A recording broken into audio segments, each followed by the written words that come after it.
जाना खाली कर दिया, हमको दिए हैं, तू जानते हो कौन जानता है, सब बताने की जरूरत नहीं है, हमारे सामने मना है, हमें जाना खाली कर दिया, हमको दिए हैं, तू जानते हो कौन जानता है, सब बताने की जरूरत नहीं है, हमारे सामने मना है। मंत्री मदद की तो दूर की बात, उन्होंने हमसे बात करना भी पसंद नहीं किया। वो आए, गाड़ी से उतरे, एक फोटो लिया और सीधे वापस गाड़ी में जाके बैठ गए।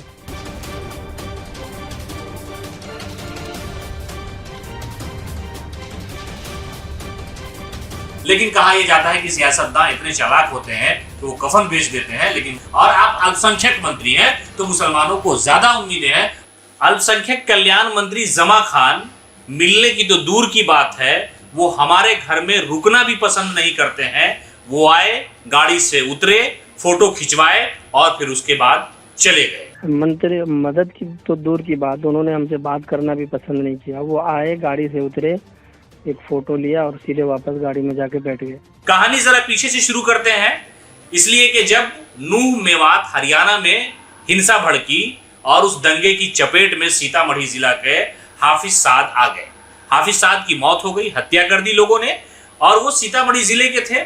मंत्री जमा खान वहां घूम रहे थे, उनकी पार्टी की तरफ से एक यात्रा निकाली जा रही है, वहीं वो घूम रहे थे। मंत्री जी उनके घर पहुंचते हैं और पहुंचने की खबर जो है वो हेडलाइंस बिहार दिखाता है, जिसमें हमने ये कहा कि पता चला कि मंत्री अपने दूसरे दो नेताओं यानी तीन नेताओं यानी जो सत्ता पक्ष में इस वक्त है नीतीश कुमार की पार्टी के लोग, वो गए और हाफिज साद के घर के लोगों की 10,000 रुपए मदद की।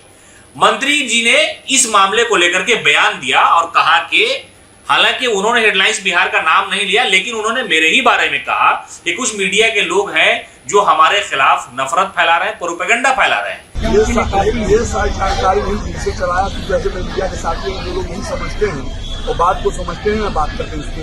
हम लोग जो दिया जब कहने की बात है 10 लाख में दिया ही नहीं था, मैं दिया ना खाली कर दिया, हमको दिए हैं, तू जानते हो कौन जानता है, सब बताने की जरूरत नहीं है, हमारे सामने मना है। दूसरा चीज है, मैंने अपनी सरकार से बात किया है, सरकार से मुआवजे को 5 लाख दिलवाने जा रहा हूँ, मेरे नेता से बात हो चुकी है। कुछ चंद ऐसे लोग होते हैं जो कुछ हार देते हैं, कुछ मतलब नहीं था। हम लोग गए कार्यक्रम में वहाँ पहुंच गए, वहाँ पहुंचने के बाद हम लोग रिटर्न हुए, अपने नेता से बात की, नेता अपनी तैयारी कर प्रोसेस पूरा करके हम पैसा पहुंचाएंगे। मंत्री जी कितना साफ झूठ बोल रहे हैं। हमने हाफिज साद के भाई हाफिज शादाब से फोन पे बात की। पहले आप पूरा बयान सुनिए कि वो कह क्या रहे हैं मंत्री जी के बारे में, कि मंत्री जी झूठ बोल रहे हैं, मंत्री जी मौत पर सियासत कर रहे हैं, मंत्री जी तस्वीर खिंचा करके भाग गए, मंत्री जी ने मदद की या नहीं की, या मंत्री जी क्या उस दिन की घटना थी, कैसे मंत्री जी आए। वो हाफिज साद जो हत्या कर दिए गए गुड़गांव में, जिन्हें नायब इमाम को मार दिया गया, उनके भाई की बात सुनिए पहले वो कह क्या रहे हैं। Call is now being recorded. Hello जी, अस्सलाम वालेकुम। शादाब साहब बोल रहे हैं?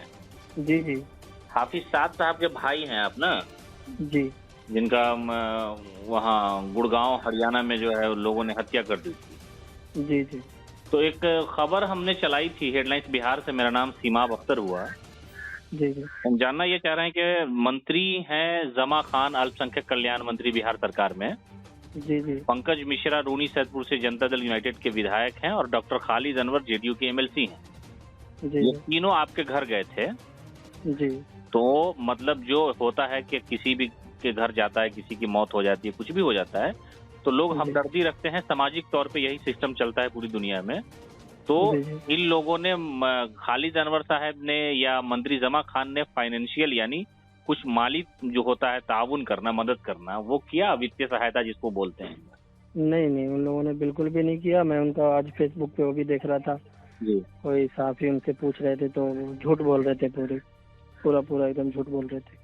अब नहीं, उन्होंने ये कहा है, मैंने जो खबर चलाई उस खबर के अनुसार उनका कहना है कि मीडिया के लोगों ने हमारे खिलाफ प्रोपेगेंडा फैलाया, मैंने क्या दिया नहीं दिया वो नहीं जानता हूं मैं। और उन्होंने हदीस या कुरान का मफहूम है कि भाई दाएं हाथ से दो तो बाएं हाथ को पता नहीं चले, तो वही पूछने के लिए हमने आपको फोन किया है कि आप हाफिज साद स्वर्गीय मरहूम के भाई हैं, तो मंत्री जी ने कुछ मदद की आप लोगों की? मंत्री मदद की तो दूर की बात, उन्होंने हमसे बात करना भी पसंद नहीं किया। वो आए, गाड़ी से उतरे, एक फोटो लिया और सीधे वापस गाड़ी में जाके बैठ गए। चलते चलते पंकज मिश्रा ने, मेरे जो छोटा भाई है, उसके हाथ में 10,000 रुपए दिया था। तो पंकज मिश्रा तो आपके विधायक भी हैं मौजूदा, आप उसी विधानसभा में आते हैं? जी जी, तो उन्होंने ही, चलो तीनों एक साथ आए थे। और तीनों एक साथ आए थे। तो मंत्री जमा खान खालिद अनवर साहब ने कोई मदद नहीं की आपकी? नहीं नहीं नहीं। और वो जो बयान दे रहे हैं वो झूठ बोल रहे हैं? जी जी बिल्कुल झूठ बोल रहे हैं। हाफिज साद के भाई हाफिज शादाब का साफ तौर पे कहना है कि मंत्री जी तो हमारे घर आना भी नहीं चाह रहे थे, और आए भी तो सिर्फ फॉर्मेलिटी किया। सियासत में तस्वीरों की, फोटो की बड़ी अहमियत होती है, उससे वोट भी मिलता है, उससे पहचान मिलती है। मंत्री जी उनके घर पहुंचे, पहुंचने के बाद फोटो खिंचाया और फोटो खिंचा करके वहां से निकल लिए। निकल लेने के बाद उन्होंने फेसबुक पे डाला कि देखिए भगदड़ में उनकी मौत हो गई। और जब ये खबर हमने दिखाई, हेडलाइंस बिहार ने जब ये खबर दिखाई, तो मंत्री जी घिरते चले गए। लोगों ने उनसे सवाल किया, 2 दिन पहले किशनगंज के इलाके में वो थे, उनसे मीडिया के लोगों ने सवाल किया कि मंत्री जी आपने 3 लोगों ने मिलकर के 10,000 रुपया दिया, तो मंत्री जी ने हवाला क्या दिया पता है आपको? मंत्री जी ने कहा कि मीडिया के कुछ लोग हमारे खिलाफ प्रोपेगेंडा फैला रहे हैं, नफरत फैला रहे हैं, हमें बदनाम कर रहे हैं, जबकि मैं सच्चा पक्का मुसलमान हूं। मैं नीतीश कुमार का मंत्री होने के साथ साथ, मैं अल्पसंख्यक कल्याण मंत्री होने के साथ साथ, मैं मोहम्मद जमा खान सच्चा पक्का मुसलमान हूं। और इस्लाम में यह कहा गया है कि दाएं हाथ से किसी की मदद करो, सदका दो, ज़कात दो, तो बाएं हाथ को पता नहीं चलना चाहिए। और मंत्री जी ने यही बात अपने फेसबुक पर उस वीडियो को डालते हुए लिखा भी। हाँ, हमें पता है मंत्री जी कि हदीस में यह कहा गया है, अल्लाह के नबी सल्लल्लाहु अलैहि वसल्लम ने फरमाया कि ऐसे लोग कयामत के दिन अल्लाह के साया में, रहमत के साये में होंगे। उसमें से एक व्यक्ति वो भी होगा जिस व्यक्ति ने दाएं हाथ से किसी की मदद की तो इतने छुप छुपा करके मदद की कि बाएं हाथ को भी खबर न हुई कि किस गरीब की, इस अमीर ने, इस मालदार ने मदद की है। अब मंत्री जी बताइए, आप झूठ बोलते हैं और इस्लाम का हवाला देते हैं। कौन मुसलमान है और कौन इस्लाम कहता है कि आप झूठ बोल जाइए? आपने झूठ बोला, ये झूठ साबित हम कर रहे हैं। हेडलाइंस बिहार ये खबर आपको दिखा रहा है, ये सरकार से जुड़ा हुआ मुद्दा है। नफरत को खत्म करके मोहब्बत वाली जो यात्रा है उस पे आप निकले हुए हैं इस दौरान। और आपने अपने वीडियो में कहा कि मैं तो यात्रा में था और मैं वहां चला गया, यानी कहना यह है कि आप वहां जाना भी नहीं चाह रहे थे और आप वहां धोखे से चले गए, या कोई आपको खींच के ले गया, या कोई पत्रकार ही मशवरा दिया होगा कि हुजूर आप उस वक्त तक प्रभारी मंत्री थे और रहे या न रहे, लेकिन आप अल्पसंख्यक कल्याण मंत्री हैं। मुसलमानों का दर्द जो है बांटना, मुसलमानों की तकलीफ सुनना, मुसलमानों की जो योजनाएं चलती है उसको लेकर शिकायतें दूर करना आपकी जिम्मेदारी है, संवैधानिक जिम्मेदारी है। आप जीत करके इसी काम के लिए आए हैं और लोग उम्मीद भी रखते हैं। तो माननीय मंत्री जमा खान साहब, आप तो पहली बात मुसलमान हैं, हवाला दिया आपने कि मैं उस मजहब को मानता हूं जिस मजहब में यह कहा गया, लेकिन आपने इस्लाम को बदनाम किया, आपने झूठ बोला। उस झूठ का पर्दाफाश हेडलाइंस बिहार ने कर दिया है।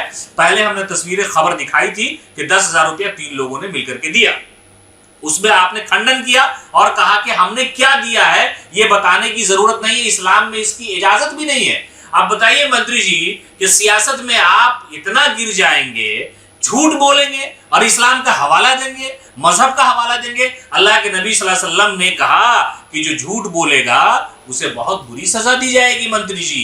तो मंत्री जी, आप मंत्री होने के साथ साथ मुसलमान भी हैं, झूठ मत बोलिए। मरने वाला तो मर गया, आपने मदद नहीं की, अलग मामला है। उनके घर के, उनके परिवार के लोग तो कह रहे हैं कि मंत्री जी झूठ बोल रहे हैं और सरासर झूठ बोल रहे हैं। मंत्री जी तो उनके घर पे रहना रुकना पसंद तक नहीं किए। ये मैं नहीं कह रहा हूं, ये हाफिज साद के जो भाई है हाफिज शादाब, उन्होंने कहा कि मंत्री तो हमारे यहाँ रुकना नहीं चाह रहे थे। मंत्री मदद की तो दूर की बात, उन्होंने हमसे बात करना भी पसंद नहीं किया। वो आए, गाड़ी से उतरे, एक फोटो लिया और सीधे वापस गाड़ी में जाके बैठ गए। अब गरीब का छप्पड़ देख कर नहीं रुकना चाह रहे थे, या उनको क्या हमदर्दी थी या क्या तकलीफ थी, वो तो मंत्री जी बताएंगे। और मुझे उम्मीद है कि हेडलाइंस बिहार की खबर चलने के बाद मंत्री जी इस पूरे मामले पे जरूर सोचेंगे कि उन्होंने झूठ बोल दिया। मंत्री जी को पता नहीं कि देखिए टेक्नोलॉजी का जमाना है, आप झूठ नहीं बोल सकते हैं। अब तो कोई प्रधानमंत्री हो, कोई राष्ट्रपति हो, कोई मुख्यमंत्री अगर झूठ बोलता है तो सोशल मीडिया उन्हें बेनकाब कर देता है। मंत्री जी तो प्लीज अल्लाह के वास्ते, आपने मदद की नहीं की वो अलग मामला है, लेकिन आपको झूठ नहीं बोलना चाहिए। हेडलाइंस बिहार वो खबर आपको दिखा रहा है, हमने पहले भी दिखाई, और हेडलाइंस बिहार ऐसे सारे लोगों की खबरें दिखाता है जो मजलूम हो, जिसके साथ अन्याय हुआ है, चाहे वो सत्ता पक्ष का हो, विपक्ष का लोग हो, सामाजिक लोग हो। तो कुल मिलाकर के मंत्री जमा खान ने जो झूठ बोला है उसका पर्दाफाश हमने कर दिया है। इसी तरह की खबरें लगातार हम आपको दिखा रहे हैं और जो लोगों का प्यार, दर्शकों का प्यार मिल रहा है वो मिलता रहेगा। मंत्री जी आपसे एकदम अदब के साथ हम गुजारिश कर रहे हैं कि आइंदा जब बयान दे तो सोच समझ करके दे। मदद करना अच्छी बात है, सियासत में लोगों की मदद करनी भी चाहिए। लोग सियासत इसलिए करते ही हैं, लेकिन कहा यह जाता है कि सियासतदान इतने चालाक होते हैं कि वो कफन बेच देते हैं। लेकिन मुझे उम्मीद है कि आप ऐसे नेता नहीं है, आप एक सुलझे हुए मंत्री हैं और आपसे मुसलमानों को, बिहार के मुसलमानों को बड़ी उम्मीदें हैं और आप अल्पसंख्यक मंत्री हैं तो मुसलमानों को ज्यादा उम्मीदें हैं। और मुझे लगता है कि एक बार आप हाफिज साहब के घर जाएंगे या उनके परिवार के लोगों से संपर्क करेंगे और उनकी सहायता जरूर करेंगे। फिलहाल इस खबर में इतना ही। नमस्कार।